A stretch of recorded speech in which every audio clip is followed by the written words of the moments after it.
بسم الله الرحمن الرحيم wuxuu ku kaadsaabsan yahay liqaagaanu caddayn la caddaynayo waraysi aan horay u siiyey joornaalka jariidadda alwadan ee sacuudiga ka soo baxda maalintii 26ka ay taariikhdu maanta oo 29na la nashriyey oo la faafiyey ayaan maanta jecelahay warar ku yimid halkaa lagu qoray oo fara badan oo dheeraad ku ahaa warkii aan anigu nashriyey ama waraysiga layga qaaday inaan halkan ka caddeeyo inaan waxba ka jirin walaalayaal sidaad og tihiin annagu soomaali haddaan nahay waxaan nahay waddan carbeed oo muslim ah shacabkeennuna waa dad lagu yaqaano dhexdhexaadnimada iyo deganaanshada iyo inaysan jeclayn inay mar walba ay dad kaleeto ay wax ka sheegaan ama ay galaan shu'uuntooda hoose dowladda soomaaliya oo hadda jirtana sida oo madaxweyne maxamed cabdullaahi oo madaxda ka yahayna iyo xukuumadda xasan cali khayr ra-iisul wasaaraha ka yahay waxa ay qaadatay aniguna aan la taliyaha madaxweynaha ahay siyaasad ah muctadilo ah oo dhexdhexaadnimo ah oo ah in ay maadaama marxalad yegle lagu jiro inay dhammaan dowladaha caalamka cilaaqada wanaagsan ay la samaysato dowlad walbana inta iyaduba ay diyaar tahay inay soomaaliya la tacaawunto in lamida inay la tacaawunto soona dhoweyso siyaasatu fatxi alabwaab wax la yihahdo siyaasadda albaabada furan oo soo dhoweynta ku dhisan iyo tacaawunka ay qaadatay heer tira ayayna ka gaartay marka waraysigaas su-aalaha aniga lay weydiiyey waxay ahaayeen 4 su-aalood taqriiban ama 5 su-aalood iska ahayd su-aasha koowaad waxay ahaaday oo wariyaha ay waraysanaya aad xoogga u saarayey waraysigii uu la yeeshay jariidadda new york times ay la yeelatay ninkii qadariga ahaa sida la sheegay iyo safiirka halkan dhex maray warkii saas ahaa oo reer qadar iyo dhex maray joornaalkaas weyn ee maraykanka uu leeyahay iyo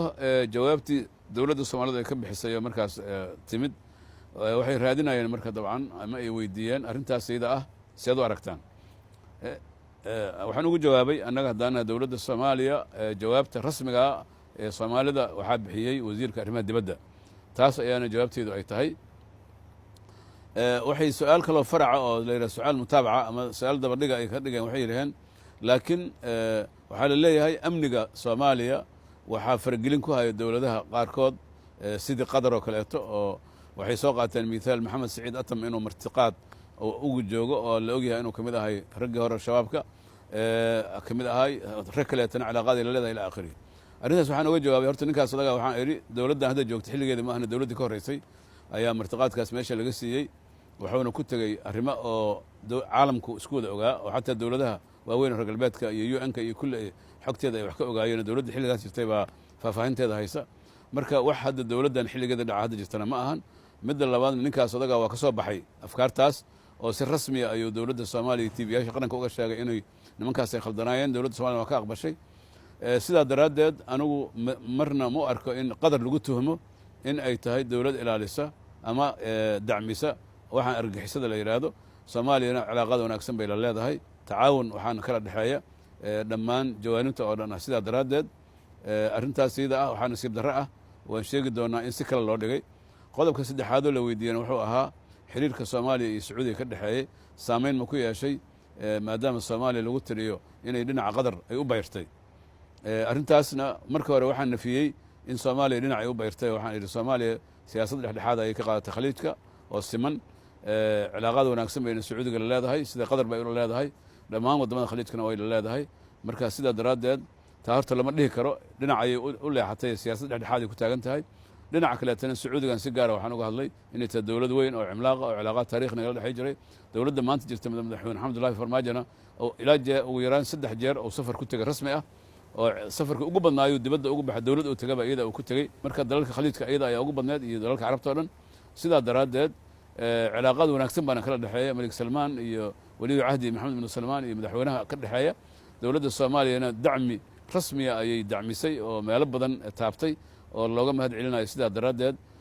ma jirto cilaaqa arrinta ah in dowladda sacuudiga ee soomaaliya ay xurguf u dhexayso liajli xiriirka soomaaliya qadar ka dhexeeya siyaasaddaas oo maxaawirta ah oo kale yani in dowladaha qaar lagu biiray qaarna la cadaaweystana soomaaliya maba taqaanba siyaasadda madaxweyne maxamedullahi farmaajo dowladdan ku hagaaya waxa weeye siyaasad dhexdhexaadnimo ku dhisan iyo in dhammaan dowladaha si siman cilaaqaad loola samaysto walaalaha ah ee khaliijka iyo kuwa carabta dhammaantoodba waxaan caddaynayaa marka inta wixii ka baxsan 5taas arrimood oo aan saas uga jawaabay in aysan aniga war lay tirin kara aysan ahayn munaasabna aysan ahayn xiriirka sacuudiga iyo soomaaliya ee walaalnimada ku dhisanna uma baahna in nin wariyaahu ou xoogo hadalla uu ku dardaro waraysi uu naashnaasho uma baahno annagana maanta uma baahnin inaan dowlad khaliija ah oo sida qatar oo kaleeto ah walaalo aan nahay oo soomaaliya wax badan u tarta in annaga warna loo tiiriyey lagu ijaafeeyo munaasab ma aha mana aaminsanin annaga dhammaan riyaad iyo dawxa iyo abudabay iyo kuwait iyo baxrayn manaama iyo maarata masqad kulligood waa cawaasim khaliijiya oo walaalaheen ah oo wada jecelnahay waxay noola mid yihiin muqdisho marka haba yaraatee wax xasaasiye ah dowladda soomaliya kama qabto intaas ayaan jecelahay inaan kusoo gebagabeeyo wixii dheeraad ahaa oo intaas ka baxsanna anigu shaqana kuma lihi mana laga tiirin karo waana ka xumahay waxaana rajaynayaa warka naska saxa ah oo kan ah oo ah in cilaaqaadka soomaaliya ee wadamada khaliijkan uu yahay mid sugan dowladda qadarna anagu wax tuhmaa oo irhaab ku saabsan aanan u hayn waxa joornaalada maraykanku ay qoreenna annaga aan waxbana laka weydiinayn soomaaliyana iyo jeceshahay inay dhexdhexaadnimadaas ilaashato uguna baaqayno wadamada khaliijka iyo wadamada carabta iyo kuwa caalamkaba inay soomaaliya ay marxaladda maanta oo yagleelka ay ku jirto ay garab si dhaba u garab istaagaan khilaafaadka dhexdooda iyo waxyaabaha udhexeeyana aan loo soo rarin soomaaliya ila soomaaliya uma baahne ayadaaba teeda la tacaalayse taasna waa kusoo gebagabeynaya